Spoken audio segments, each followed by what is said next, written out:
우리가 왜 살고 있는지, 또 어떻게 사는 것이 과연 잘 사는 것인지, 이런 근본적인 질문들 누구나 한 번쯤은 품어봤을 겁니다. 지금으로부터 약 2400년 전 고대 그리스의 위대한 철학자 아리스토텔레스는 바로 이 질문에 답하기 위해 한 권의 책을 썼습니다. 바로 니코마쿠스 윤리학이죠. 이 책은 단순히 이렇게 살아라 하고 명령하는 도덕 규칙집이 아닙니다. 오히려 우리 삶의 궁극적인 목표가 무엇인지, 그리고 그 목표에 도달하기 위해 어떤 길을 가야 하는지를 아주 차분하고 논리적으로 탐구해 나가는 하나의 거대한 사유의 여정과도 같습니다. 오늘 우리는 그 여정을 함께 떠나보려 합니다. 우리는 이 책이 우리를 안내하는 순서 그대로 가장 기본적인 관찰에서부터 시작해서요. 궁극의 목적인 행복이 무엇인지, 또 그 행복을 위해 필요한 미덕은 어떻게 만들어지는지, 그리고 그 미덕의 본질은 무엇인지 차근차근 살펴볼 겁니다. 마지막에는 이걸 우리 삶에 어떻게 적용할 수 있을지 실천적인 지침까지 함께 알아보겠습니다. 자, 아리스토텔레스의 윤리학은 정말 단순하면서도 듣고 보면 정말 그러네 하고 고개를 끄덕일 수밖에 없는 하나의 관찰에서 그 첫걸음을 뗍니다. 그건 바로 우리가 의식적으로 하는 모든 활동에는 어떤 목적이 있다는 사실이에요. 우리 삶을 한번 찬찬히 들여다볼까요? 예를 들어 의사가 하는 모든 의료 행위는 결국 환자의 건강이라는 좋은 상태를 목표로 하죠. 배를 만드는 기술자는 안전하게 항해할 수 있는 튼튼한 배라는 좋음을 목적으로 하고요. 또 장군이 병법을 쓰는 건 전쟁에서의 승리라는 좋음을 향해 있습니다. 이처럼 우리의 아주 사소한 행동에서부터 거대한 학문적 탐구에 이르기까지 그 모든 활동은 저마다의 좋음, 즉 어떤 좋은 결과를 추구하고 있다는 것. 이것이 바로 아리스토텔레스 윤리학 전체를 관통하는 가장 기본적인 출발점입니다. 그런데 여기서 한 걸음만 더 들어가 보면 아주 흥미로운 구조가 보입니다. 우리가 추구하는 이 수많은 좋음들 사이에는 일종의 계층 구조가 있다는 거예요.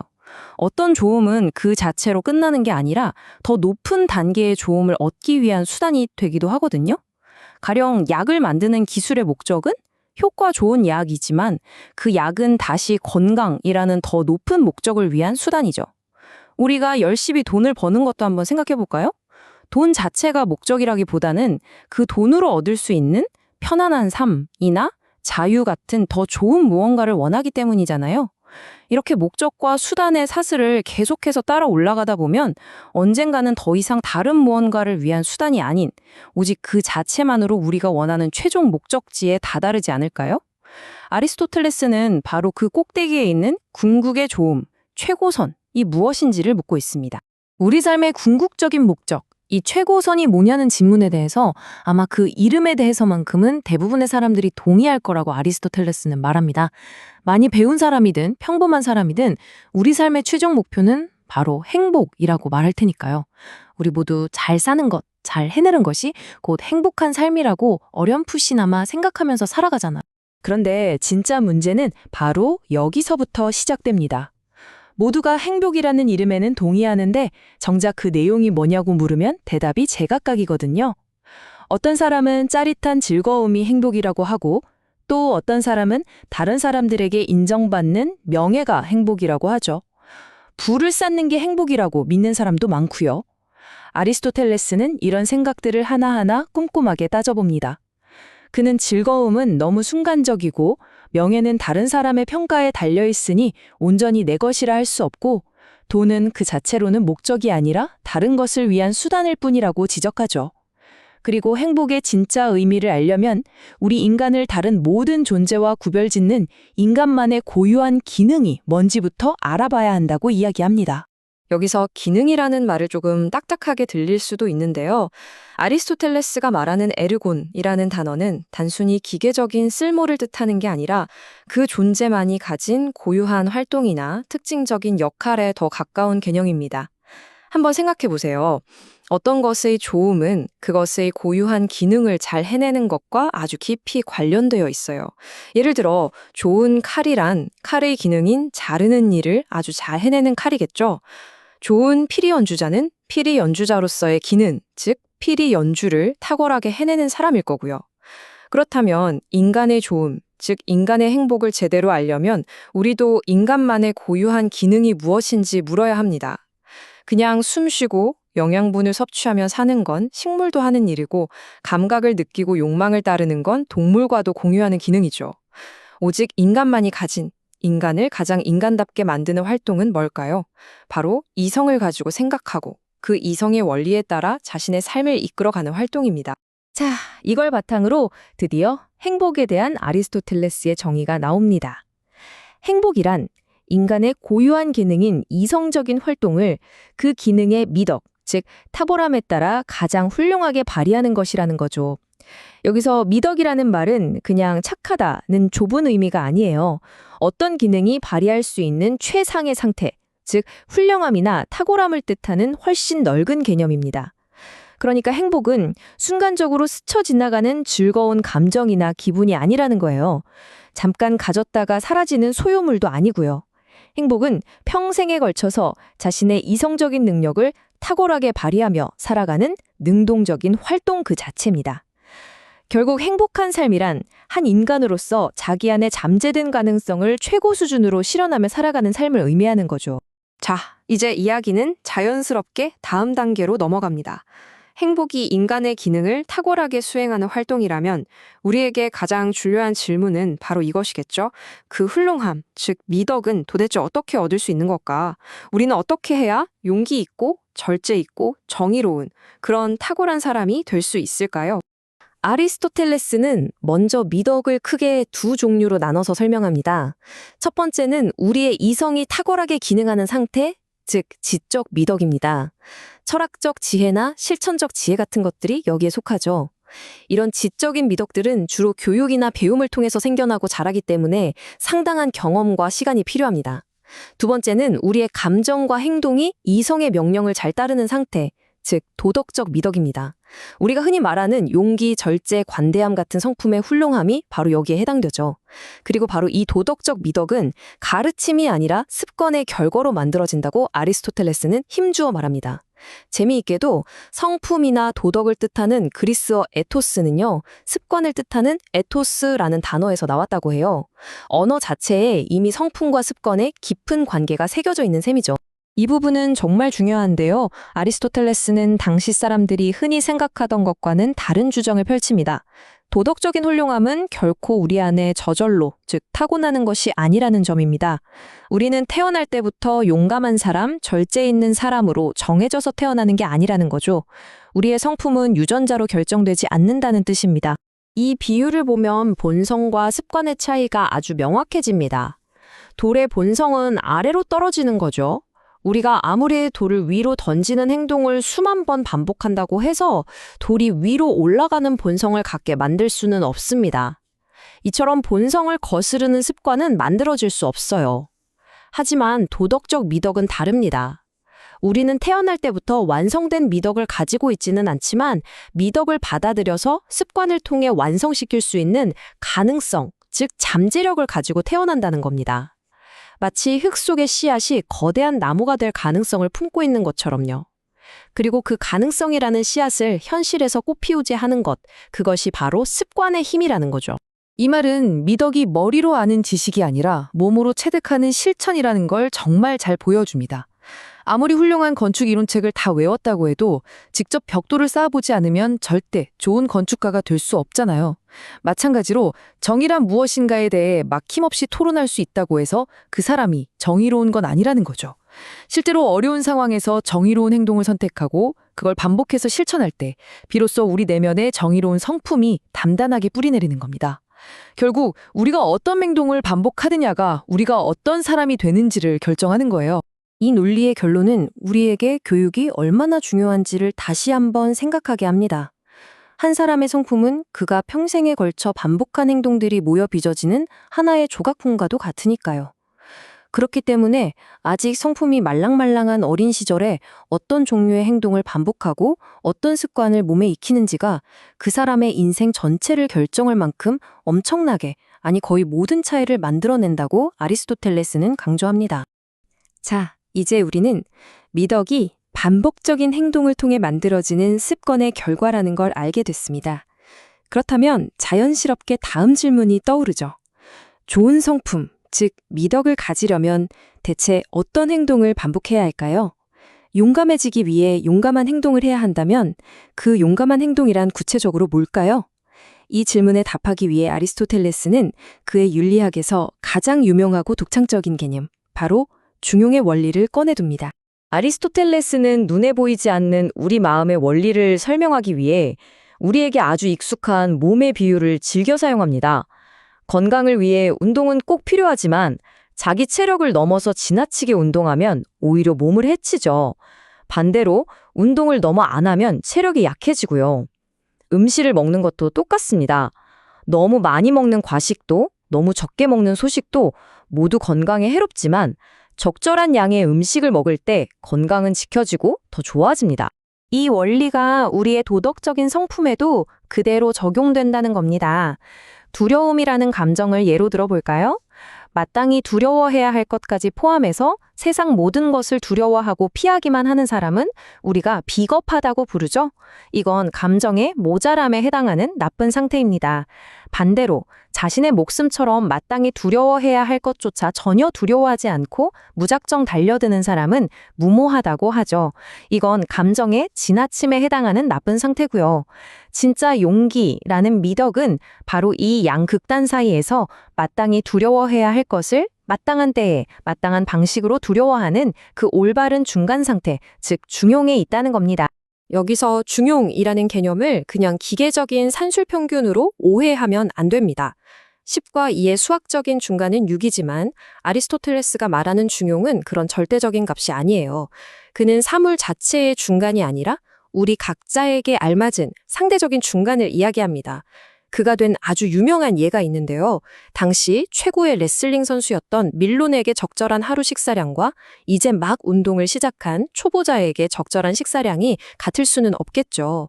밀론에게는 10인분이 중용일 수 있지만 초보자에게는 2인분도 지나친 양일 수 있습니다. 이처럼 중용은 각 개인의 상황과 능력, 그리고 구체적인 맥락에 따라 달라지는 상대적인 개념이에요. 그래서 그 딱 알맞은 지점을 찾아내는 실천적 지혜가 필요한 아주 어려운 과제인 거죠. 이 표를 보시면 중용의 원리가 한눈에 들어올 겁니다.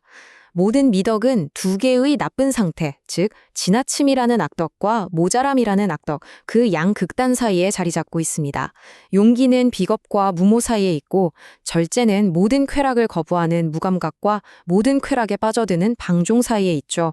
돈을 쓰는 문제에 있어서도 후함이라는 미덕은 인색함과 낭비라는 두 악덕 사이에 있습니다. 이처럼 아리스토텔레스에게 미덕이란 두 가지 나쁜 상태를 피한 그 정점에 위치하는 탁월한 상태를 의미합니다. 자, 지금까지 우리는 미덕이 습관을 통해 형성되고 그 특징이 중용이라는 점을 확인했습니다. 그럼 이제 한 걸음 더 깊이 들어가서 미덕 그 자체의 본질은 무엇일까요? 미덕은 우리 마음, 즉 혼 안에서 일어나는 여러 현상들 중에 어떤 종류에 속하는 걸까요? 그건 일시적인 감정일까요? 아니면 타고난 능력일까요? 혹은 전혀 다른 무언가일까요?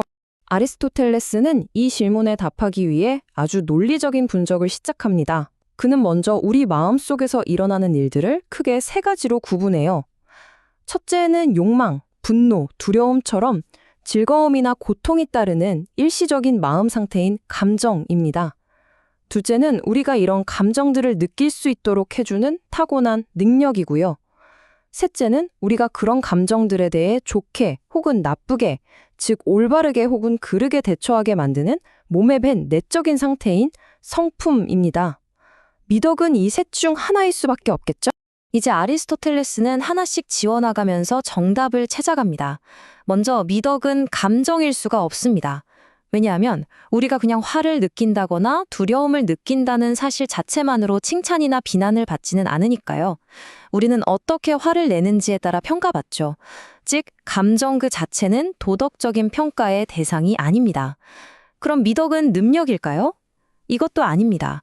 우리가 화를 낼 수 있는 능력을 타고났다고 해서 칭찬받거나 비난받지는 않잖아요. 앞에서 확인했듯이 우리는 태어날 때부터 좋은 사람이나 나쁜 사람으로 정해지는 게 아니니까요. 자, 감정도 아니고 능력도 아니라면 남는 건 단 하나, 바로 성품입니다. 이렇게 아리스토텔레스는 미덕이 바로 성품이라는 최종 결론에 도달합니다. 그런데 그냥 성품이 아니라 여러 감정과 행동에 대해 올바른 중간, 즉 중용을 선택하게 만드는 반복적인 실천을 통해 우리 안에 단단하게 자리 잡은 안정적인 마음의 상태로서의 성품인 거죠. 결국 미덕이란 순간적으로 일어나는 감정이나 그냥 주어진 능력이 아니라 아주 오랜 시간 동안의 의식적인 노력과 선택을 통해 만들어진 우리 인격 깊숙한 곳에 자리 잡은 지속적인 성향인 것입니다. 솔직히 모든 상황에서 이 올바른 중용을 찾아낸다는 건 정말 쉬운 일이 아닙니다. 아리스토텔레스 자신도 알맞은 때에 알맞은 사람에게 알맞은 방식으로 화를 내는 건 아무나 할 수 있는 쉬운 일이 아니다라고 말하면서 그 어려움을 인정해요. 그래서 그는 이론적인 이야기에서 그치지 않고 우리가 이 어려운 중용이라는 관역을 맞추는데 도움이 될 만한 몇 가지 실질적이고 유용한 조언을 덧붙입니다. 첫째, 두 개의 나쁜 극단 중에서 중용과 더 반대되는 쪽, 그러니까 더 나쁜 쪽에서 의식적으로 멀어져야 합니다. 예를 들어 용기라는 미덕에 있어서 비겁함이 무모함보다 더 나쁜 악덕으로 여겨지거든요. 그러니 용감해지려면 무모함을 경계하기보다 비겁함에서 먼저 벗어나려고 애써야 한다는 거죠. 둘째, 우리 각자는 타고난 기질상 더 쉽게 끌리는 쪽이 있습니다. 그 반대 방향으로 스스로는 힘껏 끌어당겨야 합니다. 셋째, 모든 일에서 즐거움을 주는 것을 특히 조심해야 합니다. 우리는 쾌락 앞에서는 공정한 재판관이 되기 어렵고 그 유혹에 빠져서 중용에서 벗어난 잘못된 판단을 내리기 쉽기 때문이죠. 특히 두 번째 조언을 설명하면서 정말 무릎을 탁 치게 만드는 비유를 드는데요. 굽어있는 나무 막대를 곧게 펴려는 몫을 생각해 보라는 겁니다. 굽은 막대를 펴려면 굽은 방향으로 그냥 두어서는 안 되겠죠. 오히려 굽은 방향의 정반대쪽으로 힘껏 휘게 해야만 그 힘을 놓았을 때 비로소 가운데 곧은 상태에 도달할 수 있습니다. 마찬가지로 만약 내가 본성적으로 돈 쓰기를 아까워하는 인색한 쪽으로 기울어진 사람이라면 의식적으로 후하게 베푸는 쪽으로, 심지어 때로는 낭비처럼 보일 정도로 반대 방향으로 나 자신을 이끌어야만 비로소 후함이라는 중용의 성품에 다가갈 수 있다는 아주 실천적인 지혜입니다. 자, 여기까지 우리는 아리스토텔레스가 제시하는 좋은 삶의 기본적인 틀을 살펴보았습니다. 행복이 미덕에 따른 활동이고 그 미덕이 반복된 실천과 습관의 결과라면 결국 우리의 행복은 저 멀리 있는 추상적인 이론이 아니라 바로 오늘 하루, 지금 이 순간의 구체적인 선택과 행동에 달려 있다는 결론에 이르게 됩니다. 아리스토텔레스의 윤리학은 우리에게 바로 이 질문을 던지면서 다시 우리 각자의 삶으로 돌아올 것을 요구합니다. 당신은 좋은 삶을 위해, 행복한 삶을 위해 오늘 어떤 훌륭함을, 어떤 미덕을 연습하고 있습니까? 이렇게 우리는 행복과 미덕의 일반적인 원리를 살펴보았는데요.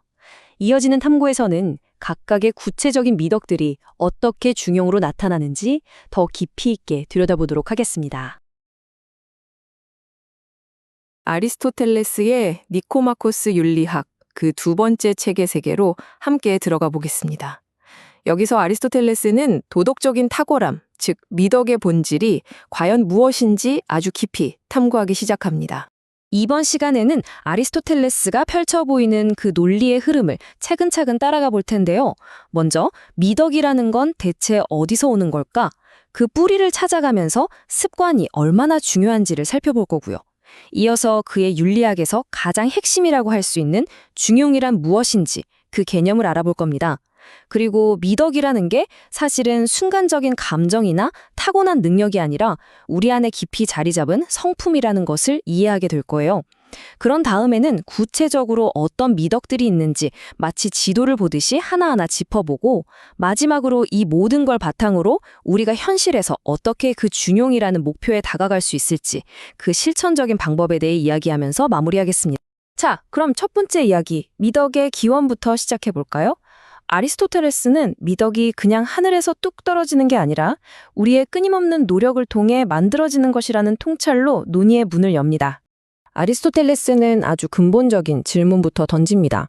좋은 성품, 그러니까 미덕은 과연 어디서 오는 걸까요? 그의 대답은 아주 단호합니다. 미덕은 본성, 즉 천성적으로 생기는 게 아니라는 거죠.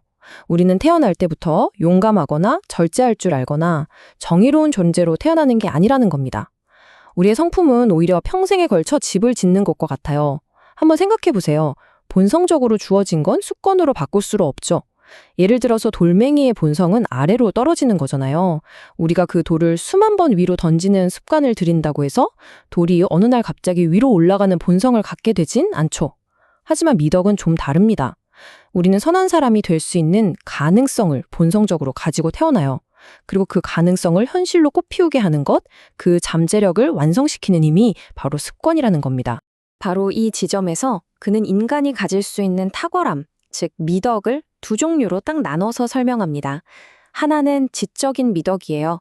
이건 철학적인 지혜라던가 과학적인 지식 같은 것들인데요. 주로 교육이나 가르침을 통해서 생겨나고 또 경험과 시간이 쌓이면서 깊어지는 거죠. 그리고 다른 하나가 바로 이 책의 핵심 주제인 도덕적 미덕입니다. 용기, 절제, 관대함 같은 것들이요. 이건 단순히 책을 읽거나 강의를 듣는다고 해서 얻어지는 게 아니에요. 오직 반복적인 행동, 그러니까 실천을 통해서 만들어진 습관의 결과물로서만 우리 것이 될 수 있다는 겁니다. 여기서 아리스토텔레스는 정말 흥미로운 증거를 하나 제시하는데요. 바로 언어 그 자체입니다. 고대 그리스어에서 도덕이나 성품을 뜻하는 단어가 에토스, 이호스거든요. 그런데 습관을 뜻하는 단어도 발음이 거의 똑같은 에토스예요. 근데 이 두 단어가 비슷한 게 결코 우연이 아니라고 말합니다. 언어라는 게 사실 한 사회에 오랜 지혜가 녹아있는 거잖아요. 그 언어 안에 이미 성품은 습관에서 온다는 깊은 통찰이 담겨 있다는 거죠. 이 문장은 그의 핵심 생각을 아주 잘 보여줍니다.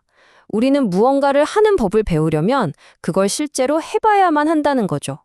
자전거 타는 법을 책으로만 배울 수는 없잖아요. 미덕도 똑같습니다. 정의로운 사람이 되려면 머리로만 정의가 뭔지 아는 걸 넘어서 실제로 정의로운 행동을 실천해야만 한다는 겁니다. 그는 이 점을 더 생생하게 설명하기 위해 유능한 장인의 비유를 듭니다. 태어날 때부터 훌륭한 건축가나 뛰어난 연주자는 없죠. 수없이 벽돌을 쌓고 또 수없이 악기의 현을 튕기는 그런 반복적인 실천을 통해서 비로소 그 기술을 몸에 익히고 장인이 되는 거잖아요. 우리의 도덕적인 삶도 이와 전혀 다르지 않다는 겁니다. 우리는 처음부터 정의롭거나 용감한 사람이 아니에요.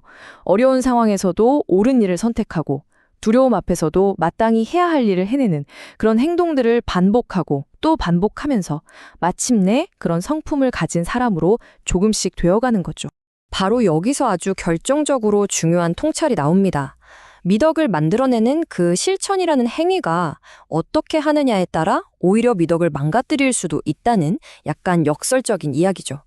예를 들어 기타라를 계속 연주하는 건 훌륭한 연주자를 만들 수도 있지만 엉망인 방법으로 계속 연습하면 실력은 늘지 않고 나쁜 버릇만 들게 되겠죠. 마찬가지로 위험한 상황에 맞서는 경험은 용기를 길러주기도 하지만 무분별하게 달려들면 무모한 사람이 되고 잘못된 방식으로 피하기만 하면 비겁한 사람이 될 수도 있습니다. 결국 중요한 건 단순히 어떤 행동을 한다는 사실이 아니라 어떻게 하느냐는 겁니다. 그렇기 때문에 아리스토텔레스는 결론적으로 이렇게 말합니다. 우리가 어릴 때부터 어떤 종류의 습관을 몸에 익히는지가 그냥 사소한 차이를 만드는 게 아니라 우리가 어떤 사람이 되는지를 결정하는 거의 모든 것이라고요. 좋은 성품은 한순간의 결심으로 만들어지는 게 아니라 올바른 방향으로 길들여진 오랜 습관들이 모여서 완성되는 셈입니다. 이건 개인의 노력뿐만 아니라 조후 공동체와 교육이 얼마나 중요한지까지 생각하게 만드는 대목이죠. 그렇다면 미덕을 만들어낸다는 그 올바른 습관은 구체적으로 무엇을 향해야 할까요? 이 질문에 답을 하다 보면 자연스럽게 아리스토텔레스 윤리학의 가장 유명하고 중심적인 개념, 바로 중용의 원리에 도달하게 됩니다. 아리스토텔레스에 따르면 모든 미덕의 본질은 바로 중용입니다. 중용이라는 건 너무 많은 것, 즉 지나침 또는 과잉과 너무 적은 것, 모자람 또는 결핍, 이라는 양쪽 끝의 나쁜 상태, 즉 악덕을 피하고 그 사이에 있는 가장 좋은 상태를 의미합니다. 그런데 여기서 그가 강조하는 게 있어요. 이 중간, 이라는 게 결코 기계적인 산출 평균이 아니라는 겁니다. 2와 10 사이의 중간이 언제나 6인 것처럼 모든 사람, 모든 상황에 똑같이 적용되는 절대적인 중간값이 있는 게 아니라는 거죠. 미덕에서의 중간은 우리와 관련된 중간입니다. 예를 들어 한번 생각해 보세요. 식사량의 중용은 덩치가 큰 운동선수와 몸집이 작은 어린아이에게 당연히 다르겠죠. 각자에게 맞는 적절한 양이 따로 있는 거잖아요. 이처럼 미덕의 중용이라는 건 각 개인의 특성과 그가 처한 구체적인 상황의 맥락 속에서 찾아야 하는 상대적인 최적의 지점인 셈입니다. 그는 이 약간 추상적인 개념을 우리에게 아주 친숙한 신체 단련에 비유해서 설명합니다. 우리가 건강을 위해서 운동을 할 때 너무 과격하게 하면 오히려 몸이 상하죠. 반대로 너무 안 하면 아무런 효과가 없고요. 우리의 체력과 건강은 오직 적절한 양의 운동을 통해서만 생겨나고 더 좋아지고 또 유지될 수 있습니다. 아리스토텔레스는 우리 영혼의 건강, 즉 도덕적인 상태도 이 원리와 정확히 같다고 말합니다. 지나침과 모자람은 모두 영혼을 병들게 하는 악덕이고 오직 중용만이 영혼을 건강하게 만드는 미덕이라는 거죠. 이 원리를 구체적인 미덕에 한번 적용해 볼까요?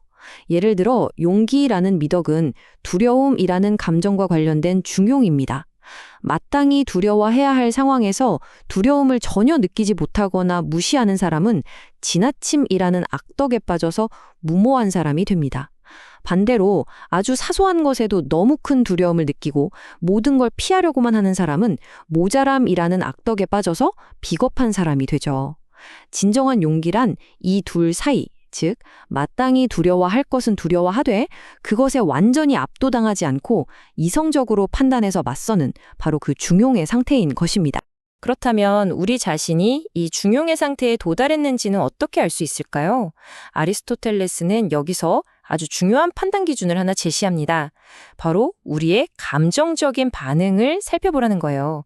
올바른 행동을 할 때 우리가 그것을 기쁘게 하는지 아니면 마지못해 고통스럽게 하는지가 그 사람의 성품을 보여주는 결정적인 증표가 된다는 거죠.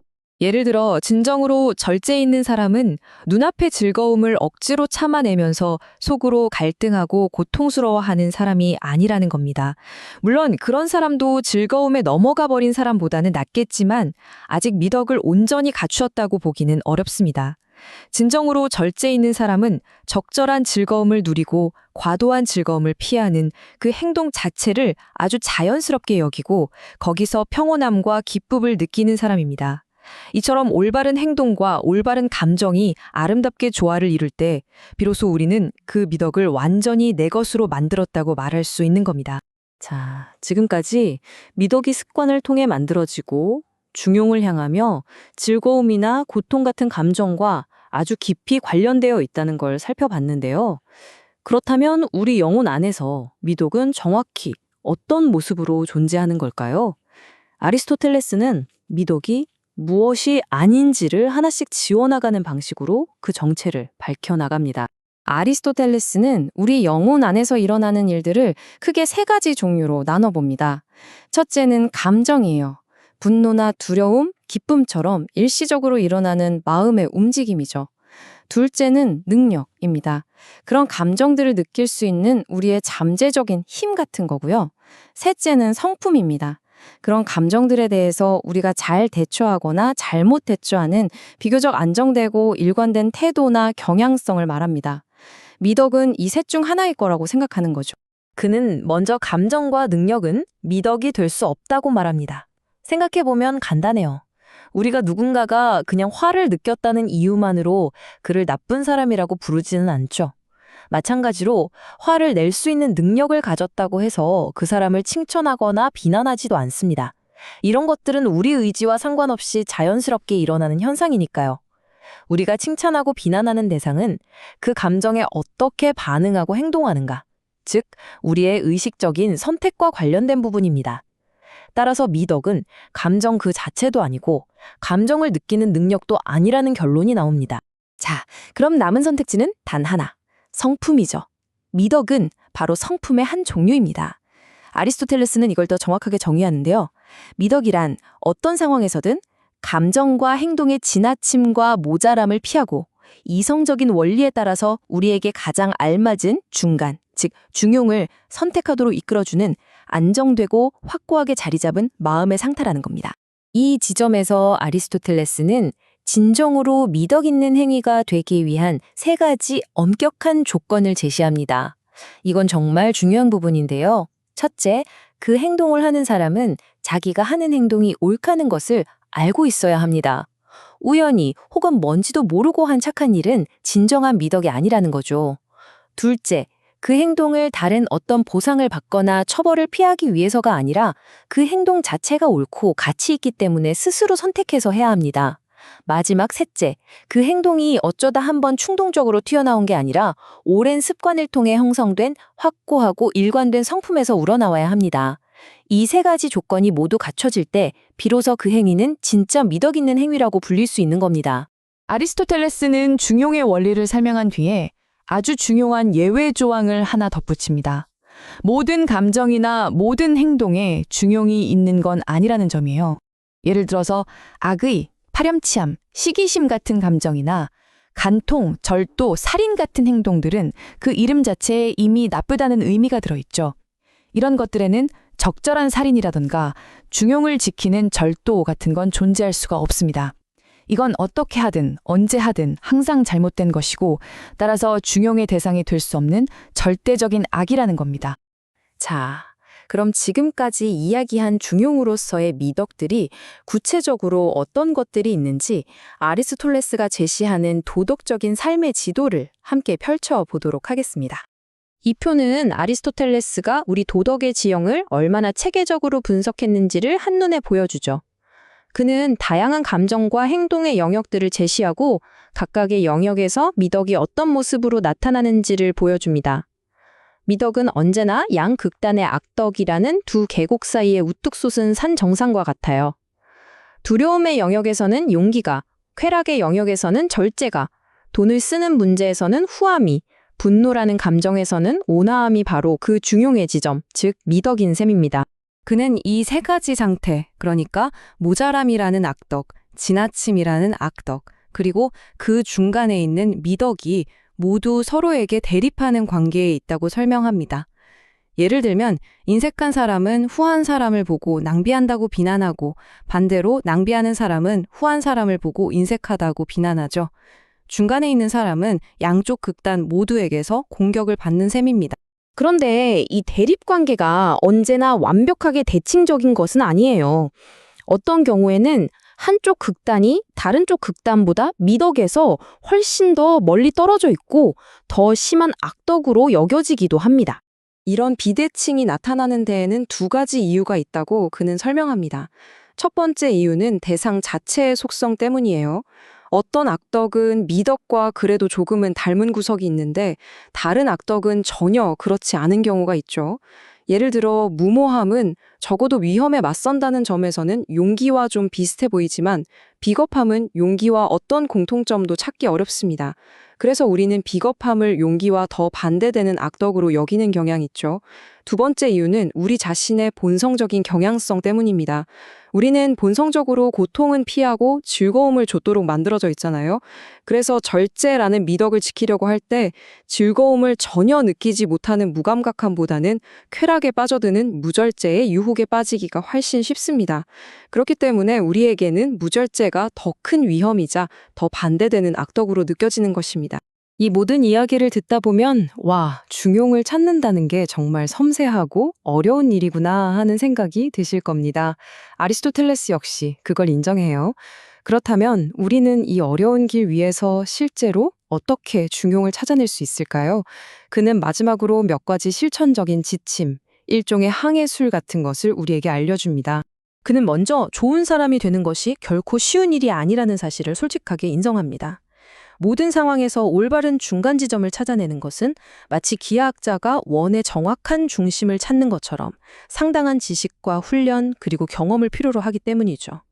누구나 화를 낼 수는 있지만 올바른 사람에게 올바른 정도로, 올바른 때에, 올바른 목적으로 또 올바른 방식으로 화를 내는 것은 결코 아무나 할 수 있는 일이 아니라고 말입니다.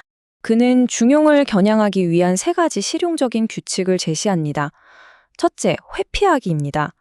두 가지 악덕 중에서 미덕과 더 반대되는 더 나쁜 극단으로부터 의식적으로 멀리 떨어져야 한다는 겁니다. 최선을 택할 수 없다면 차악을 선택하는 지혜라고 할 수 있겠죠. 둘째, 자신을 알고 바로잡기입니다. 우리 각자는 유독 약한 부분이 있잖아요. 쉽게 빠지는 악덕이 있죠. 자신의 약점을 정확히 파악하고 마치 구분나무를 펼 때 반대 방향으로 힘을 주듯이 의식적으로 자신을 그 반대 방향으로 강하게 끌어당겨야 한다는 겁니다. 셋째, 경계하기입니다. 특히 즐거움을 주는 것에 대해서는 늘 경계심을 늦추지 말아야 합니다. 즐거움이야말로 우리의 이성적인 판단을 흐리게 만드는 가장 강력한 요인이기 때문이죠. 이처럼 아리스토텔레스가 제시하는 미덕에 이르는 길은 평생에 걸친 끊임없는 실천과 자기 성찰, 그리고 매 순간 자신의 감정과 행동을 조심스럽게 살피고 조율하는 것을 요구하는 결코 쉽지 않은 여정입니다. 그리고 이 고된 여정의 끝에서 우리는 마지막으로 이런 근본적인 질문과 마주하게 됩니다. 모든 일에서 이토록 어려운 중용을 찾아야 한다면 우리 인간에게 진정으로 좋은 사람이 된다는 것은 과연 가능한 일일까요? 우리는 어떤 행동에 대해 칭찬을 받고 또 어떤 행동에 대해서는 비난을 받아야 마땅할까요? 이 질문은 어쩌면 간단해 보이지만 사실 우리 삶의 도덕적 토대를 이루는 아주 근본적인 물음입니다. 아리스토텔레스는 바로 이 지점에서부터 미덕에 대한 탐구를 시작합니다. 지난 시간에는 미덕이 감정과 행위의 지나침과 모자람, 그 사이의 완벽한 중간 지점, 즉 중용을 찾아내는 성품의 상태라는 것을 이야기 나눴죠. 하지만 그 중용을 실천하는 행위에 대해 우리가 언제, 그리고 왜 책임을 져야 하는지를 명확히 하지 않는다면 미덕에 대한 논의는 그저 공허한 이야기가 될 수밖에 없습니다. 그래서 바로 이 질문, 우리는 언제 우리의 행동에 책임을 져야 하는가? 이 물음이야말로 미덕과 악덕의 세계로 들어가는 진정한 문이라고 할 수 있습니다. 자, 아리스토텔레스는 이 책임의 문제를 아주 명쾌한 구분에서부터 풀어나가기 시작합니다. 그건 바로 인간의 모든 행위를 자발적인 것과 비자발적인 것, 이 두 가지로 나누는 것이죠. 한번 생각해보면 지극히 당연한 이야기입니다. 우리가 누군가를 칭찬하거나 비난할 때 그 대상은 보통 그 사람이 스스로 원해서 한 행동들이죠. 반면에 어쩔 수 없는 상황에서 한 행동에 대해서는 우리가 비난하기보다는 동정하거나 용서하는 경우가 훨씬 많으니까요. 그렇기 때문에 좋은 사람이 된다는 것, 즉 미덕을 갖춘다는 것이 무엇인지 제대로 알려면 이 자발적인 행위와 비자발적인 행위 사이의 경계선을 아주 명확하게 그을 필요가 있습니다. 과연 그 경계는 어디에 있는 걸까요? 아리스토텔레스에 따르면 어떤 행위가 비자발적인 것으로 간주될 수 있는 조건은 딱 두 가지입니다. 바로 강요와 무지입니다. 다시 말해서 행위의 출발점, 그 원인이 내 바깥에 있는 경우, 즉 강요에 의한 경우, 그리고 또 하나는 내가 지금 무슨 일을 하고 있는지 그 행위를 둘러싼 구체적인 사실을 몰랐을 때, 즉 무지로 인해 일어나는 경우, 이 두 가지가 바로 우리의 행위에 대한 책임의 문을 열고 닫는 열쇠가 되는 셈입니다.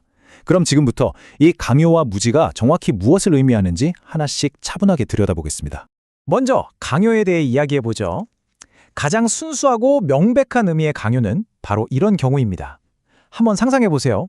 아주 거센 폭풍이 불어서 내 몸이 바람에 실려 전혀 원치 않는 곳으로 날아가 버렸다고 해봅시다. 또는 힘센 누군가에게 붙잡혀서 꼼짝도 못하고 질질 끌려가는 상황을 생각해보세요. 이 두 경우 모두 내 몸이 움직이긴 했지만 그 움직임의 진짜 원인은 바람이나 나를 붙잡은 사람, 즉 내 외부에 있습니다. 나는 그저 수동적인 대상일 뿐 나의 의지나 선택은 단 하나도 개입하지 않았죠. 이것이 바로 누구도 이의를 제기할 수 없는 완벽한 의미의 강요에 의한 행위입니다.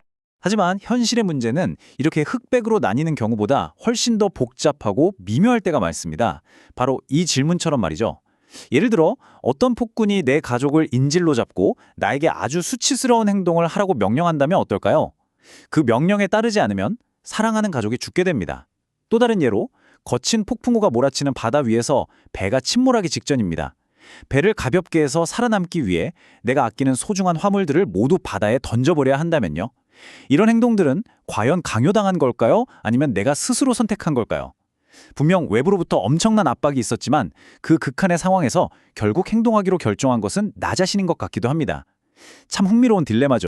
아리스토텔레스는 이렇게 판단하기 까다로운 경우를 혼합된 행위라고 부릅니다. 말 그대로 자발적인 성격과 비자발적인 성격이 뒤섞여 있다는 뜻이죠. 평상시라면 그 누구도 자기 재산을 바다에 던지지는 않을 겁니다. 그건 미친 짓이죠. 하지만 배가 가라앉고 있는 바로 그 순간, 그 특수한 상황 속에서는 살아남기 위해 화물을 버리는 것이 가장 합리적이고 바람직한 선택이 됩니다. 여기서 아리스토텔레스의 놀라운 통찰이 드러나는데요. 그는 이런 혼합된 행위가 비록 외부의 압박이 있었을지라도 근본적으로는 자발적인 행위에 더 가깝다고 결론 내립니다. 왜일까요? 외부의 압박이 아무리 거셌더라도 결국 화물을 들어 바다에 던지기 위해 내 팔을 움직인 그 시작점은 내 안에 있었기 때문입니다. 그 순간, 그 조건 하에서 그것은 내가 선택한 행동이라는 것이죠. 이제 비자발성의 두 번째 열쇠인 무지의 문제로 넘어가 보겠습니다. 이 부분도 정말 흥미롭습니다. 아리스토텔레스는 모든 종류의 무지가 행동의 변명이 될 수는 없다고 아주 단호하게 말합니다. 이 표에서 보시는 것처럼 무지 때문에 한 행동과 무지 속에서 한 행동 사이에는 아주 큰 차이가 있습니다. 예를 들어 술에 잔뜩 취하거나 극심한 분노에 휩싸여 이성을 잃은 상태에서 저지른 잘못은 무지 속에서 한 행동입니다. 왜냐하면 그 무지한 상태를 초래한 원인, 즉 술을 마시기로 결정했거나 분노를 다스리지 못한 것은 자기 자신에게 있기 때문이죠. 따라서 이런 행동을 비난받아 마땅하며 책임을 져야 합니다. 하지만 친구에게 약인 줄 알고 건넸는데 알고 보니 그게 독이었던 경우처럼 행위를 둘러싼 특정한 사실을 몰랐다면 그것은 무지 때문에 한 행동이 됩니다. 그리고 나중에 진실을 알게 되었을 때 진심으로 고통스러워하고 후회한다면 그 행동은 비자발적인 것으로 여겨져 용서의 대상이 될 수 있다는 겁니다. 그렇다면 어떤 종류의 무지가 용서받을 수 있는 비자발성의 조건이 되는 걸까요? 그냥 막연하게 몰랐어요 라고 말하는 것만으로는 충분하지 않습니다. 행위를 둘러싼 구체적인 상황들, 바로 여기에 나열된 것과 같은 것들에 대한 무지여야만 합니다. 예를 들자면 내가 지금 누구에게 대상, 무엇을 가지고 수단, 어떤 결과를 낳을 것이라고 생각하며 행동하는지에 대해 중대한 착각이 있었다면 그건 비자발적 행위가 될 수 있습니다. 아리스토텔레스는 특히 이 목록 중에서 대상과 목적에 대한 무지를 아주 중요하게 생각했습니다. 가령 반갑게 친구의 어깨를 친다는 것이 실수로 다른 사람을 쳤다거나 사람을 살릴 목적으로 준 약이 오히려 그를 죽게 만들었다면 그것은 행위의 핵심적인 부분에 대한 무지이기 때문에 책임을 묻기가 어렵다는 것이죠. 자, 지금까지 우리는 어떤 행위가 책임의 대상이 되는지 그 바깥의 조건인 자발성에 대해서 깊이 탐구해봤습니다. 이제 아리스토텔레스는 우리의 시선을 행위자의 내면으로 훨씬 더 깊은 곳으로 이끕니다. 자발적 행위라는 넓은 범주 안에 있으면서도 인간의 성품을 가장 잘 드러내주는 핵심적인 행위, 바로 이성적 선택의 세계로 우리를 안내하는 것이죠. 이성적 선택. 이 말은 그냥 갑작스런 충동에 따라서 한 행동과는 근본적으로 다릅니다. 어린아이나 동물이 배가 고파서 먹이를 찾는 그런 자발적인 행동과도 구별되죠. 이성적 선택의 핵심적인 재료는 바로 그 이름에서도 알 수 있듯이 이성과 사고입니다. 무언가를 행동으로 옮기기 전에 그것에 대해 심사숙고하는 과정이 반드시 포함되어야만 합니다. 바로 그렇기 때문에 아리스토텔레스는 어떤 사람의 성품, 즉 그 사람이 좋은 사람인지 나쁜 사람인지를 판단할 때 그가 한 단순한 행동들보다 그가 어떤 이성적 선택을 했는지를 살펴보는 것이 훨씬 더 중요하다고 말합니다. 이 선택 속에야말로 그 사람의 가치관과 인격이 고스란히 담겨있기 때문입니다. 이 이성적 선택이라는 개념을 더 날카롭게 다듬기 위해서 아리스토텔레스는 그것이 아닌 것들과 비교하는 아주 효과적인 방법을 사용합니다. 그 첫 번째 비교 대상은 바로 욕망입니다. 이 둘은 결코 같은 것이 될 수 없습니다. 욕망은 이성 없이도 존재할 수 있죠. 동물들도 욕망을 느끼니까요. 하지만 이성적 선택은 반드시 이성을 필요로 합니다. 우리 주변에서 자제력이 없는 사람을 한번 떠올려 보세요. 그 사람은 머리로는 무엇이 옳은지 알면서도, 즉 이성적으로는 올바른 선택을 알면서도 결국엔 달콤한 욕망을 따르고자 합니다. 이렇게 우리 안에서 이성적 선택과 욕망이 서로 싸우는 것을 보면 이 둘이 서로 다른 존재라는 것이 분명해집니다. 두 번째로, 이성적 선택은 바람과도 다릅니다. 언뜻 비슷해 보이지만 여기에도 결정적인 차이가 있습니다. 바람은 주로 목적에 관한 것입니다. 우리는 건강해지기를 바라죠. 이것이 우리의 목적입니다. 반면에 이성적 선택은 그 목적을 이루기 위한 구체적인 수단에 관한 것입니다. 건강해지기 위해서 매일 아침 운동하기를 선택하는 것처럼 말이죠. 또 다른 중요한 차이점은 현실성입니다. 우리는 영원히 죽지 않는 불멸을 바랄 수는 있지만 그것을 선택할 수는 없습니다. 왜냐하면 이성적 선택은 오직 우리의 힘으로 이룰 수 있는 가능한 것만을 그 대상으로 삼기 때문입니다. 마지막으로 이성적 선택은 의견과도 명백히 구별됩니다. 의견을 평가하는 기준은 그것이 참이냐 거짓이냐 하는 것이지만 선택을 평가하는 기준은 그것이 좋으냐 나쁘냐 하는 것입니다. 그리고 우리는 어떤 것을 선택함으로써 행동하게 되고 바로 그 행동들이 쌓여서 우리의 성품을 만들어갑니다. 하지만 어떤 의견을 가지고 있다는 사실 자체가 곧바로 우리의 성품을 결정하지는 않죠. 세상에는 아주 훌륭하고 올바른 의견을 가졌으면서도 실제로는 끔찍한 선택을 하는 사람들도 얼마든지 있으니까요. 자, 그렇다면 이성적 선택은 욕망도 아니고 바람도 아니고 의견도 아니라면 그 정체는 대체 무엇일까요? 이 모든 비교의 과정을 통해서 아리스토텔레스가 도달한 결론은 바로 이것입니다. 이성적 선택이란 미리 숙고된 것이라는 사실입니다.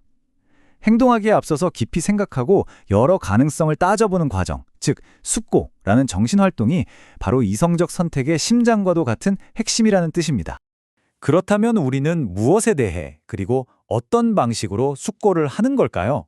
우리의 탐구는 이제 선택 그 자체에서 한 걸음 더 나아가 그 선택을 만들어내는 우리 마음속의 비밀스러운 작업실, 바로 숙고의 과정 안으로 들어가 보려 합니다. 아마 이 한 문장에 숙고에 대한 아리스토텔레스의 생각이 모두 담겨 있다고 해도 과언이 아닐 겁니다. 정말 놀라운 통찰 아닌가요? 우리는 목적 그 자체를 놓고 고민하지는 않습니다. 예를 들어 의사는 환자를 치료할까 말까를 숙고하지 않고 훌륭한 연주자는 연주를 잘할까 말까를 숙고하지 않습니다. 그것은 이미 주어진 명백한 목표이니까요. 우리가 진짜로 머리를 싸매고 숙고하는 것은 그 주어진 목표를 어떻게, 무엇을 통해 이룰 것인가 하는 수단에 관한 문제입니다. 이 숙고의 과정은 마치 목표 지점에서부터 거꾸로 길을 찾아오는 탐색 과정과도 같습니다. 먼저 병을 치료한다는 최종 목적지를 마음속에 설정하고 그곳에 도달하기 위한 여러 길들을 역으로 추적해 나가는 거죠. 이 약을 쓰려면 저 약초가 필요하고 저 약초를 구하려면 산에 올라가야 하고 산에 가려면 등산화를 신어야 하고 이런 식으로 계속해서 원인을 거슬러 올라가다가 마침내 지금 당장 내가 할 수 있는 첫 번째 행동, 예를 들면 신발장에서 등산화를 꺼낸다는 것을 발견하는 순간 숙고는 끝나고 행동이 시작되는 겁니다. 아리스토텔레스는 이 과정을 기하학 문제를 푸는 것에 비유합니다. 아주 복잡한 도형을 그려야 할 때 완성된 그림을 먼저 상상하고 그것을 그리기 위해 필요한 첫 번째 점이나 선이 무엇인지를 역으로 찾아가는 과정처럼 말이죠. 정말 멋진 비유라고 생각합니다. 우리의 생각, 즉 분석의 가장 마지막 단계가 우리 행동의 가장 첫 번째 단계가 되는 셈입니다. 자, 우리는 행위의 조건에서 시작해서 선택의 내면으로 그리고 그 선택을 낳는 숙고의 과정까지 꽤 긴 여정을 함께 했습니다. 이제 이 모든 조각들이 하나의 그림으로 맞춰지는 순간입니다. 이 모든 논의가 결국 향하고 있는 최종 목적지, 즉 우리의 성품은 과연 우리의 책임인가 하는 근본적인 문제에 드디어 도달했습니다. 하지만 이 지점에서 아주 강력한 반론이 존재합니다. 소크라테스 이래로 수많은 철학자들을 괴롭혔던 문제이기도 하죠. 그 누가 일부러 불행해지려고, 일부러 나쁜 사람이 되려고 하겠는가? 생각해보면 참 일리 있는 말입니다. 모든 사람은 행복해지고 싶어하지 불행해지고 싶어하지는 않으니까요. 만약 모든 악한 행동이 사실은 무엇이 좋은지 몰라서 저지르는 일종의 무지에서 비롯된 것이라면 우리는 악한 사람을 비난할 자격이 정말 있는 걸까요? 바로 이 지점에서 아리스토텔레스는 아주 단호하게 선을 긋습니다. 악덕은 자발적이라고 말입니다. 그의 논리는 지극히 단순하면서도 강력합니다. 어떤 행위를 하는 것이 우리에게 달려 있다면 그 행위를 하지 않는 것 또한 우리에게 달려 있습니다. 고귀한 행동을 할 힘이 우리에게 있다면 수치스러운 행동을 하지 않을 힘도 우리에게 있다는 뜻이죠. 그런데 우리의 성품, 즉 미덕과 악덕은 바로 우리가 선택한 그 행동들이 마치 벽돌처럼 하나하나 쌓여서 만들어진 집과도 같습니다. 그렇다면 결국 우리 성품이라는 집의 건축가는 바로 우리 자신인 셈입니다. 이 비유는 정말 기가 막힙니다. 한번 손에서 떠난 돌은 다시 주워 담을 수 없죠. 그 궤적을 바꿀 수도 없습니다. 마찬가지로 오랜 시간 동안 나쁜 습관을 반복해서 한번 굳어진 성품은 하루아침에 바꾸기가 몹시 어렵습니다. 하지만 여기서 가장 중요한 사실을 잊어서는 안 됩니다. 애초에 그 돌을 던질지 말지를 결정했던 것은 바로 나 자신이었다는 것을요. 우리의 성품도 똑같습니다.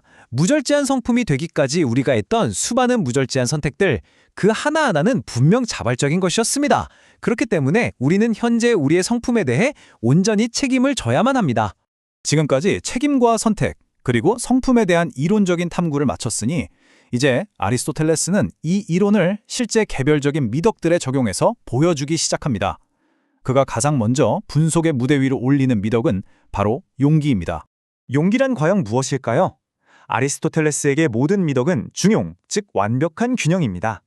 용기는 두려움이라는 감정과 그 반대편에 있는 대담함 또는 자신감이라는 두 감정 사이의 완벽한 균형점을 의미합니다. 아무것도 두려워하지 않는 것은 용기가 아니라 그저 무모한 만용일 뿐이고 모든 것을 두려워하는 것은 비겁일 뿐이죠. 진정으로 용기 있는 사람은 마땅히 두려워해야 할 것은 두려워하고 올바른 목적을 위해 올바른 방식으로 그리고 올바른 때에 대담할 줄 아는 사람입니다. 그렇다면 용기는 어떤 종류의 두려움과 관련이 있을까요? 아리스토텔레스는 용기가 인간이 느낄 수 있는 가장 큰 두려움, 즉 죽음과 맞서는 태도라고 말합니다. 하지만 그렇다고 해서 모든 종류의 죽음 앞에서 태어나다고 해서 용감한 것은 아닙니다. 병에 걸려 죽거나 바다에서 폭풍을 만나 죽는 것처럼 피할 수 없는 죽음을 담담히 받아들이는 것은 용기의 진정한 시형대가 될 수 없다고 봅니다. 진정한 용기는 고귀한 목적을 위한 죽음을 마주할 때 그 빛을 발합니다. 그리고 아리스토텔레스가 살았던 시대의 가장 고귀한 죽음은 바로 자신의 공동체를 지키기 위해 전장에서 맞이하는 죽음이었습니다. 이 표가 용기의 구조를 아주 명확하게 보여주고 있습니다. 가운데에 미덕인 용기가 자리 잡고 있죠? 이것은 두려움과 대담함의 적절한 상태입니다. 그 왼쪽, 두려움이 지나치고 대담함이 부족한 악덕이 바로 우리가 잘 아는 비겁입니다. 반대로 오른쪽, 두려움이 부족하고 대담함이 지나친 악덕은 무모 또는 만용이라고 불립니다. 이처럼 용기는 비겁과 무모함이라는 양극단의 절벽 사이를 걷는 아주 아슬아슬하면서도 고귀한 길이라고 할 수 있겠습니다. 우리는 오늘 한 사람의 행동에 대한 책임의 문제에서 출발해서 그의 내면, 가장 깊은 곳에 있는 선택과 숙고의 과정을 탐험했고 마침내 우리의 성품이 온전히 우리 자신의 책임이라는 결론에 도달했습니다. 그리고 그 첫 번째 구체적인 증거로 두려움과 대담함 사이의 중용인 용기를 만났습니다. 고귀한 것을 위해서라면 인간의 가장 큰 두려움마저도 이겨내는 이 성품의 상패, 정말 감탄스럽지 않으신가요?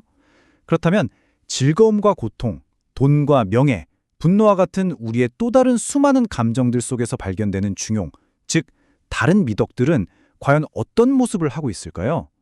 아리스토텔레스의 위대한 탐구는 이제부터가 진짜 시작입니다. 네, 지난 시간에 우리는 아리스토텔레스가 말하는 덕이 과함과 부족함, 그 양극단 사이의 완벽한 중간 지점, 즉 중용이라는 점에 대해 이야기 나눴었죠.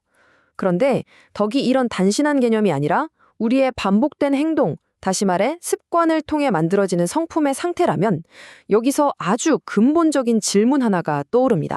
결국 이 질문은 우리 자신에게로 향하게 됩니다. 만약 우리의 성품이, 우리의 인격이 그동안 살아온 습관의 결과물이라면 지금의 나라는 이 사람에 대한 책임은 과연 누구에게 있는 걸까요? 정말로 우리 자신에게 달려있는 문제일까요? 이 깊은 질문에 대한 아리스토텔레스의 명쾌한 답을 지금부터 함께 따라가 보겠습니다. 책임의 문제를 파고들기 위해서 아리스토텔레스는 가장 먼저 아주 중요한 선을 하나 긋습니다. 우리가 어떤 행동에 대해 칭찬이나 비난을 받을 수 있는 건 오직 그 행동이 자발적이었을 때뿐이라는 거죠. 이것이 모든 논의의 출발점이 됩니다. 그렇다면 반대로 우리가 책임질 필요가 없는 비자발적 행위란 뭘까요? 아리스토텔레스는 크게 두 가지 경우를 이야기합니다.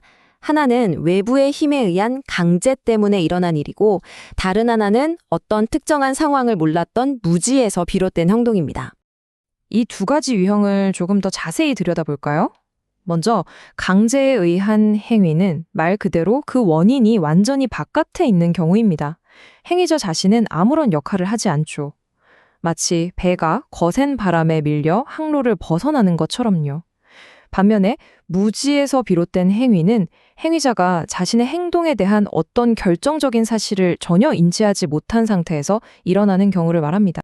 하지만 현실은 이렇게 흑과 백으로 딱 나뉘지만은 않죠? 아리스토텔레스는 여기서 아주 흥미로운 경우를 제시하는데요. 바로 혼합된 행위입니다. 상상해 보세요.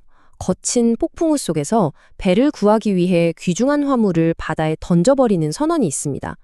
평상시라면 누구도 그런 선택을 하지 않겠죠. 과연 이 선원의 행동은 자발적일까요? 비자발적일까요?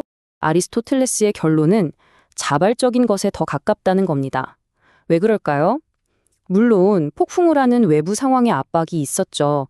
하지만 결국 화물을 던지기 위해 자신의 몸을 움직이겠다는 최종 결정은 바로 그 순간 선원 자신에게서 나왔기 때문입니다. 행동의 직접적인 시작점은 여전히 내부에 있었다는 거죠. 그는 이 미묘한 지점을 이렇게 정의합니다. 그런 행위는 자발적이다. 비록 일반적으로는 비자발적이라고 할 수 있지만 말이다.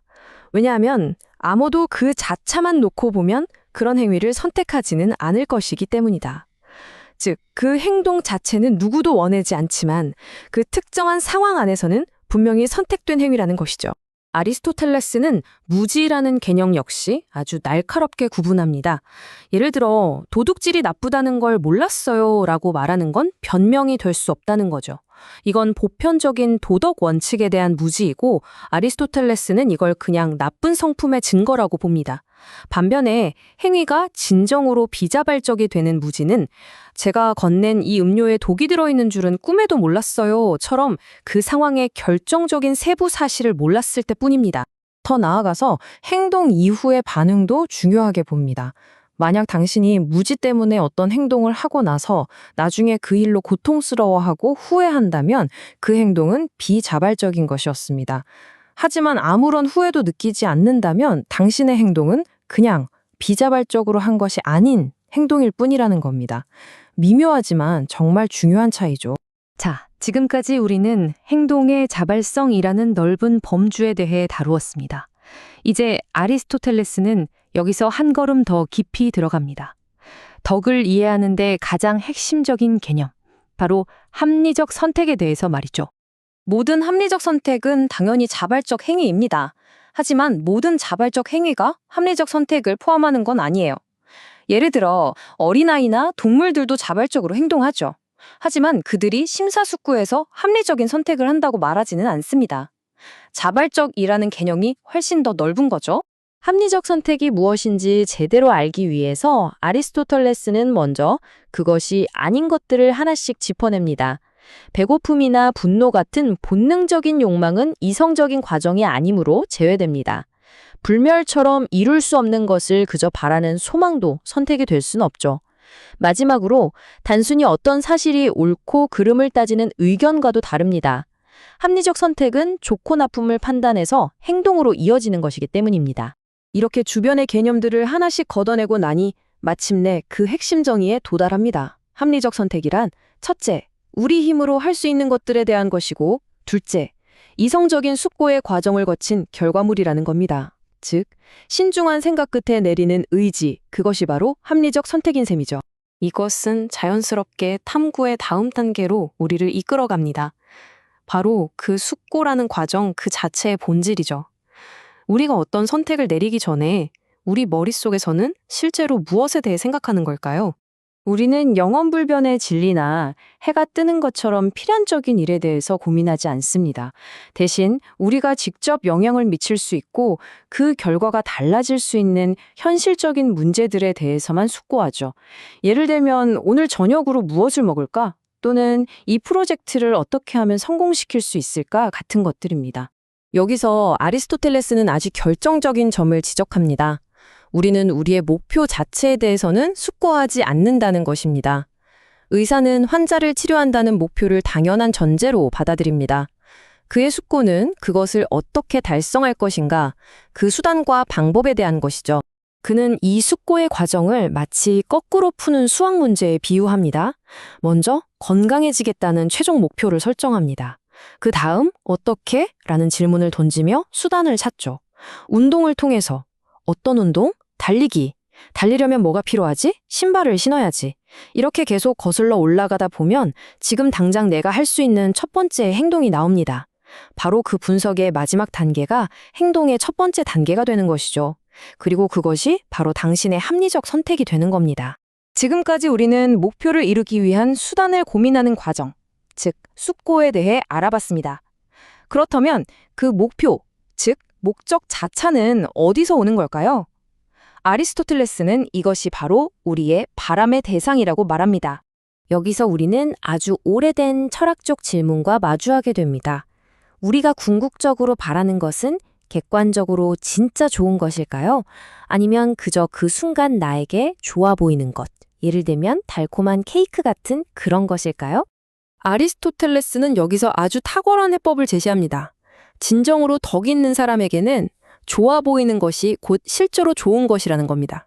그의 잘 형성된 성품이 사물을 올바르게 보도록 만들어주기 때문이죠. 하지만 다른 사람들에게는 겉으로 좋아 보이는 것이 종종 쾌락이라는 유혹이 만들어낸 착각에 불과하다는 것입니다. 자, 이제 우리는 이 모든 실마리들을 하나로 모아서 우리가 어떤 사람이 되는지에 대한 우리의 책임에 관한 최종 결론에 도달할 수 있습니다.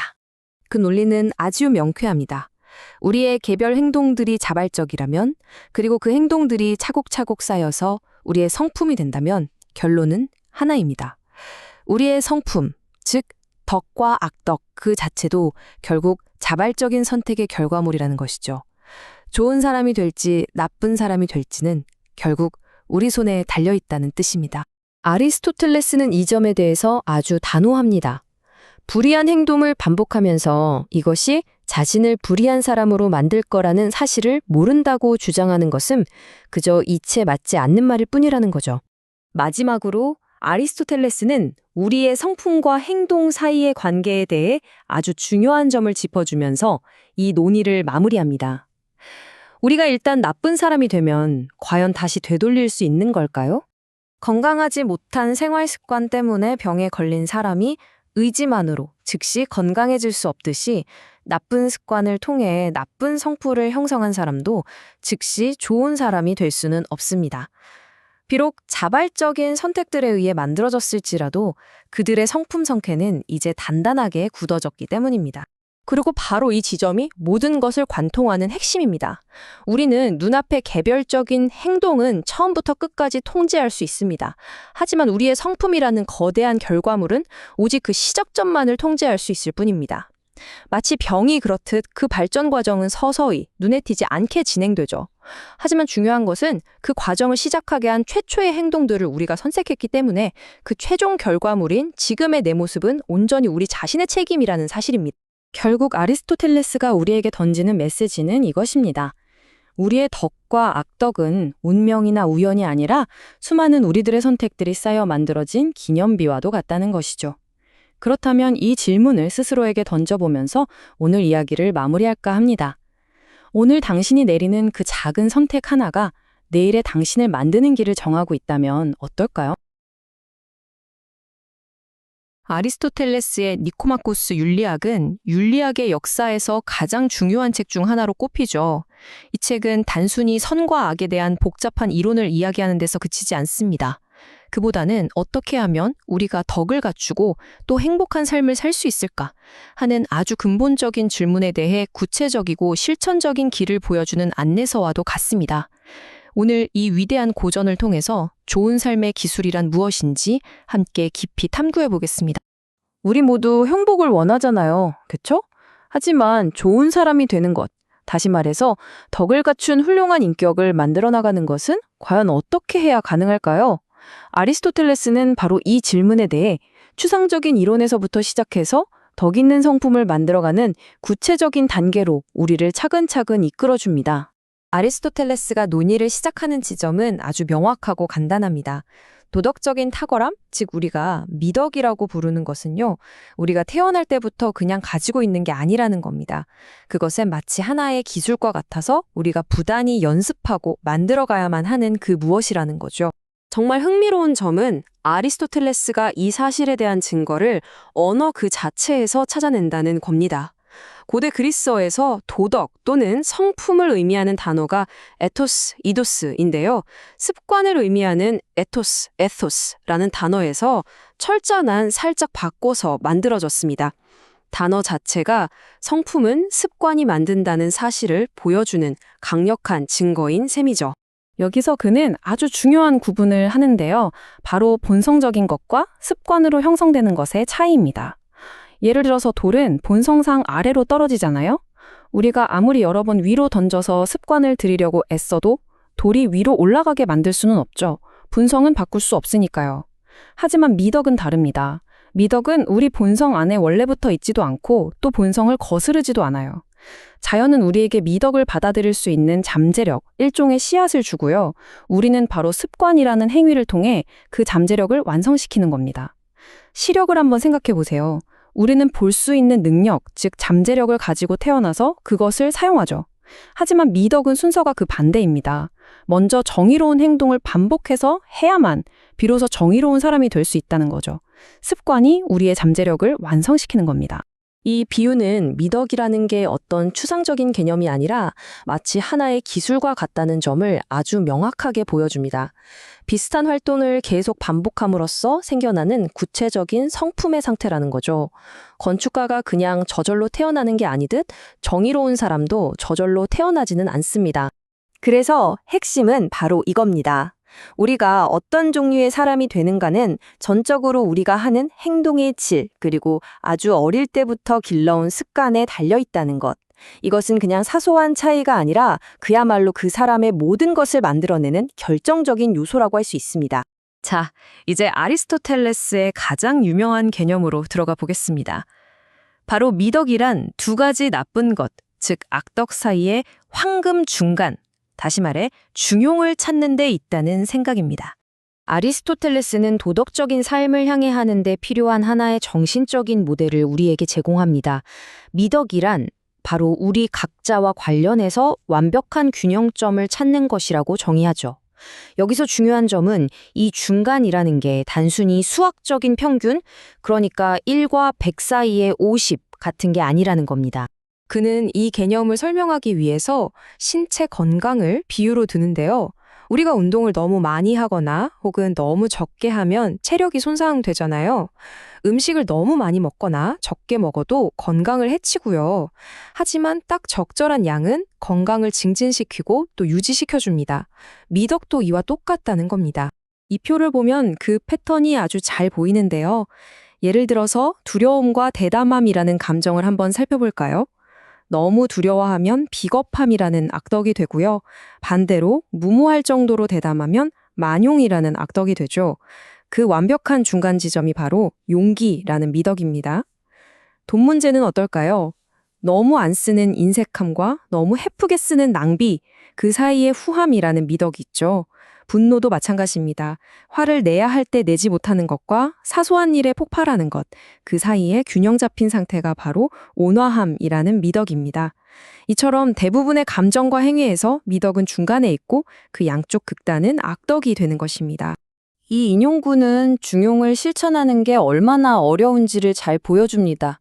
생각해보면 관역의 정중앙을 맞추는 건 어렵고 아주 정밀한 조준이 필요하죠. 하지만 관역을 빗나가는 건 너무나 쉽고 수많은 방식으로 빗나갈 수 있습니다. 선을 행하는 길은 좁고 악에 빠지는 길은 넓다는 의미와도 통하겠네요.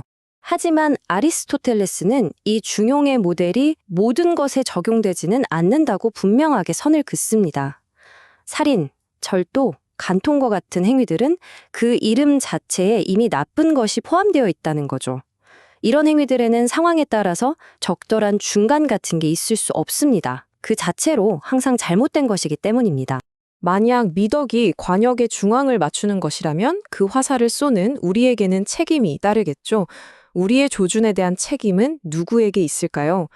여기서 아리스토텔레스는 선택과 책임이라는 아주 중요한 개념으로 논의를 옮겨갑니다. 책임을 이해하려면 먼저 우리가 스스로 선택해서 한 행동과 어쩔 수 없이 했거나 혹은 무지 때문에 한 행동을 구분해야 합니다. 아리스토텔레스는 행위의 원인이 행위자 자신 안에 있고 그가 상황을 알고 있을 때 그 행위를 자발적이라고 말합니다. 이런 행위는 칭찬이나 비난의 대상이 되죠. 반면에 행위의 원인이 외부에 있거나 중요한 사실을 몰라서 한 행위는 비자발적이라고 봅니다. 이런 행위는 용서나 동정의 대상이 될 수 있습니다. 여기서 아리스토텔레스는 아주 흥미로운 회색지대를 탐구합니다. 예를 들어 거센 폭풍우 속에서 배를 구하기 위해 선장이 화물을 바다에 던지는 경우를 한번 생각해보죠. 이 행동은 자발적인 걸까요? 아니면 비자발적인 걸까요? 평상시라면 누구도 자발적으로 자기 화물을 바다에 던지지는 않을 겁니다. 하지만 그 특정 상황에서는 배와 사람들을 구하기 위해서 선장 스스로가 그 행동을 선택한 것이죠. 행위의 원인이 그 사람 안에서 비롯되었기 때문에 아리스토텔레스는 이런 혼합된 행위가 비록 강압적인 상황에서 이루어졌더라도 자발적인 것에 더 가깝다고 봅니다. 따라서 그 행위에 대한 책임이 있다는 거죠. 무지에 대한 분석은 더욱 미묘하고 흥미롭습니다. 모든 무지가 변명이 되는 건 아니거든요. 첫째, 무지 때문에 한 행동은 비자발적일 수 있습니다. 이것은 행위자가 어떤 결정적인 세부 사실을 몰랐고 나중에 그 결과를 알게 되었을 때 후회하고 고통스러워하는 경우입니다. 둘째, 무지한 상태에서 한 행동은 다릅니다. 술에 취하거나 격분한 상태에서 한 행동이 여기에 해당하는데요. 이건 비자발적인 것이 아니라 비자발적이지 않은 것이라고 부릅니다. 셋째, 훔치는 것은 나쁘다와 같은 보편적인 원칙에 대한 무지는 행동을 정당화하지 못합니다. 넷째, 이 총에 총알이 장전된 줄 몰랐다와 같은 아주 구체적인 사실에 대한 무지는 행동을 비자발적인 것으로 만들 수 있습니다. 결국 진정으로 비자발적인 행위가 되려면 특정 사실에 대한 무지와 함께 그 결과에 대한 후회가 동반되어야 한다는 것이 핵심입니다. 이 논리는 선택의 정의로 자연스럽게 이어집니다. 선택이란 과연 무엇일까요? 그것은 불가능한 목표에 대한 막연한 바람이 아닙니다. 우리가 영원히 사는 것을 바랄 수는 있지만 그것을 선택할 수는 없죠. 선택이란 우리가 이룰 수 있는 힘 안에 있는 것들에 대한 숙고 끝에 나온 욕구입니다. 우리는 건강이라는 목표를 먼저 정하고 그 목적을 달성하기 위한 최선의 수단, 예를 들어 운동이나 식단 조절 같은 것을 고민하여 선택하는 것이죠. 결론은 명확합니다. 우리의 덕 있는 행위나 악한 행위는 모두 우리가 선택한 수단과 관련이 있습니다. 그렇기 때문에 미덕과 악덕은 모두 자발적인 것이며 우리의 힘 안에 있는 것입니다. 이 말은 결국 우리가 우리의 성품에 대해 궁극적인 책임을 져야 한다는 뜻이겠죠.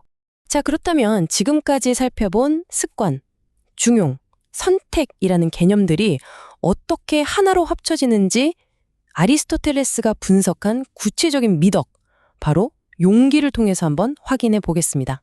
용감한 사람이란 두려움을 전혀 느끼지 않는 사람이 아닙니다. 오히려 그는 마땅히 두려워해야 할 것을 올바른 이유로, 올바른 방식으로 두려워하고 고귀한 목적을 위해서라면 그것을 선택하여 견뎌내는 사람입니다. 두려움이 없는 것은 만용이고 너무 많은 것을 두려워하는 것은 비겁입니다. 용기는 바로 그 사이의 섬세한 균형이라고 할 수 있습니다. 아리스토텔레스는 여기서 더 깊이 파고들어 묻습니다. 모든 두려움 중에서 가장 무서운 것, 용기를 시험하는 궁극적인 시련은 과연 무엇일까요? 그는 가장 두려운 것은 죽음이라고 답합니다. 그리고 진정한 용기는 모든 종류의 죽음 앞에서 나타나는 것이 아니라 고귀한 명분을 위해 맞서 싸울 수 있는 가장 큰 위험, 즉 전장에서의 죽음을 마주할 때 가장 제대로 드러난다고 구체화합니다. 이런 상황에서 죽음을 두려워하지 않고 견뎌내는 것이 용기의 최고 표현이라는 것입니다. 아리스토텔레스는 이렇게 단지 이론에만 머무르지 않습니다. 그는 좋은 사람이 되기 위한 이 평생의 여정을 위해 우리 손에 직접 쥐어주는 구체적이고 실천적인 조언으로 이야기를 마무리합니다. 그는 아주 명확하고 실행 가능한 지침을 제공합니다. 첫째, 중용에서 더 멀리 떨어져 있는 극단을 피하라. 두 극단 중 하나는 다른 하나보다 더 나쁜 오류의 가능성이 높다는 거죠. 둘째, 자기 자신의 약점을 파악하고 스스로를 그 반대 방향으로 끌어당겨라. 우리 각자는 본성적으로 특정 악덕에 더 쉽게 끌리기 때문입니다. 셋째, 쾌락을 경계하라. 우리는 쾌락에 대해서 공평한 판단을 내리지 못하는 경향이 있기 때문이다. 이 비유는 정말 훌륭하지 않습니까? 굽은 나무를 펼 때 반대 방향으로 힘껏 구부려야 곧게 펴지는 것처럼 미덕의 균형을 찾기 위해서는 우리 자신의 성향을 파악하고 의식적으로 반대 방향으로 교정하려는 노력이 필요하다는 것을 완벽하게 보여줍니다. 궁극적으로 아리스토텔레스의 윤리학은 책장에 꽂아두고 사색하기 위한 것이 아니라 바로 지금 우리의 삶 속에서 행동하기 위한 것입니다. 좋은 사람이 되는 기술은 거창한 결심이 아니라 결국 매일의 작은 습관과 신중한 선택 속에서 연마되는 것일지도 모릅니다. 이 고대의 지혜를 통해 오늘 당신은 어떤 행동을 선택하시겠습니까?